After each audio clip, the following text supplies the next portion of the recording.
আপনি কি বলতেছেন যেভাবে হোক আপনি আমার নামটা ঠিক আমি ওনাকে এই নামটা বললাম আমি পরে বিভিন্ন কথাবার্তা হওয়ার পরে উনি বলতেছে যে না দেন তাহলে মানে আপনাকে যেভাবে আপনি স্কুলে আসেন সেটা আমরা দেখে বিষয়টা আমি স্থানীয়ভাবে যারা বিএনপি সভাপতি সম্পাদক এবং স্যার ওনাদেরকে আমি বিষয়টা অবগত করেছি।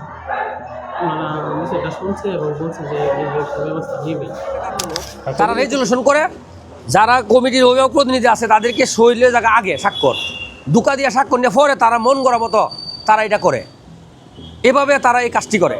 এবং 18 সালে একটা কাজ করছে, আমি থাকাকালীন আমার সই নিচে আগে আমি ভেটো দিছি, তারপরে করে সিস্টেম বলে চালায় দেয়। কোভিড সার্ভিসে তারা আজীবন দাতা সদস্য করছে, একটা টাকা দেয় নাই। তারা এইভাবে মিথ্যার আশ্রয় নিয়ে আমি দেখতে চাওয়ার পরে আমার সাথে রাগারাগি হয়েছে। তাহলে তাদের হইলো টেনশন হইলো আবার নিয়ে যে আমি গেলে কোনো গরম দেয়ছে না।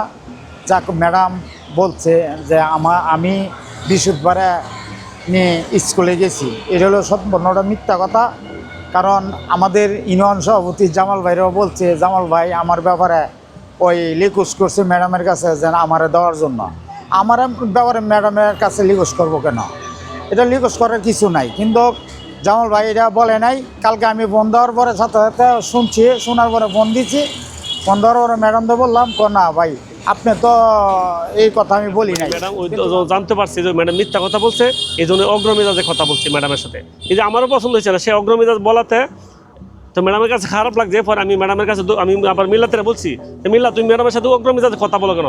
তুমি যদি অগ্রমেজাজে কথা বলবা তুমি আমারই নিয়ে আসতো কেন? এখানে তুমি এভাবে কথা বলা ঠিক হয়েছে, তুমি একদম বন্ধ করো তোমার কথা।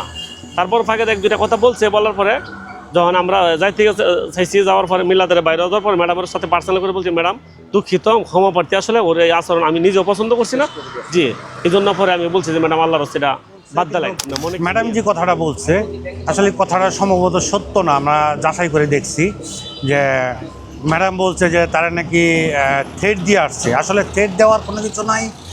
শুনলাম যতটুকু আমরা জিজ্ঞাসা করে দেখলাম, তদন্ত করে দেখলাম যে হয়তো কথাবার্তার মাধ্যমে একটু রাগান্বিত অবস্থা কথা হয়েছে, আর কোনো কিছু হয় নাই। এবং উনি একটু মিথ্যা কথা বলছে। মিথ্যা কথা বলছে কি আমার নামে বলছে যে আমি নাকি ওনাকে ফোন দিয়ে বলছি যে মিলাতের নাম না দিয়া আলমগীর নাম দেওয়ার জন্য। আসলে ঘটনাটা সত্য না। এবং পরবর্তী ফোনের মাধ্যমে উনি কনফার্ম করছে যে না এই কথা বলি নাই। কিন্তু যারা উপস্থিত ছিল তারাই কথা বলতেছে যে না ওই সময় ম্যাডাম এই কথা বলছে যে আমি ফোন দিয়া অন্য একজনের নাম প্রস্তাব করছি। উনি নিজে অপরে অস্বীকার করছে।